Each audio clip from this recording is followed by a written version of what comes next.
Hi students, this is your Acharya sir. Today stopping distance అంటే ఏంటో తెలుసుకోవడానికి try చేద్దాం.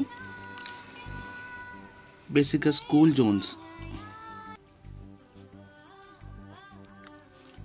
జోన్స్లో స్పీడ్ లిమిట్ ఎందుకు పెడతారు అంటే ఈ స్టాపింగ్ డిస్టెన్స్ని బేస్ చేసుకుని ఈ స్పీడ్ లిమిట్ అని పెడతారు. అసలు స్టాపింగ్ డిస్టెన్స్ అంటే ఏంటి? ఎప్పుడైనా ప్రయాణం చేసేటప్పుడు సడన్గా బ్రేక్ వేసినప్పుడు అది వెంటనే అక్కడ ఫ్రీజ్ అవ్వకుండా కొంచెం దూరం కదులుతుంది. ఫ్రీజ్ చేసిన ఆ పాయింట్ నుంచి, అంటే బ్రేక్ అప్లై చేసిన పాయింట్ నుంచి ఎంత దూరంలో అవుతుంది అనే ఆ డిస్టెన్స్నే స్టాపింగ్ డిస్టెన్స్ అంటారు. ఇక్కడ మనం దీన్ని డిఎస్ కింద కన్సిడర్ చేద్దాం. ఓకే, మనకి కైనమాటిక్ ఈక్వేషన్స్ ఉన్నాయి కదండి, 3 ఈక్వేషన్స్. ఇందులో మనం ఈ ఫార్ములా తీసుకుంటాం, ఎందుకంటే టైం ప్రసక్తి లేదు కాబట్టి మనం ఈ third equation v² - u² = 2as అనే ఫార్ములా తీసుకొని దీని యొక్క డెరివేషన్ చేద్దాం.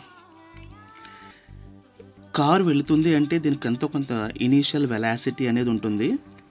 ఇట్ స్టాప్డ్ ఎట్ సమ్వేర్, ఎక్కడో ఆగింది కనుక అక్కడ దాని ఫైనల్ వెలాసిటీ v0 అవుతుంది. So third equation v² - u² = 2as. Okay, final velocity 0² minus initial velocity we know already u² = 2a. Here distance is stopping distance, as consider ds. So ds equal to, take this 2a to left side, minus u² / 2a.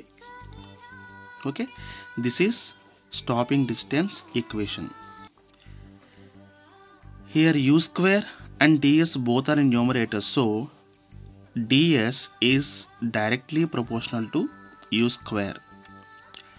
So square of the initial velocity is increases, stopping distance also increases. Is it clear? But you have a doubt here. So why do we get here minus?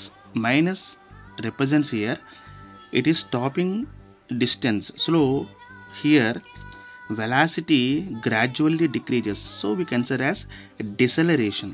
Okay, so this a is nothing but deceleration. Thank you all.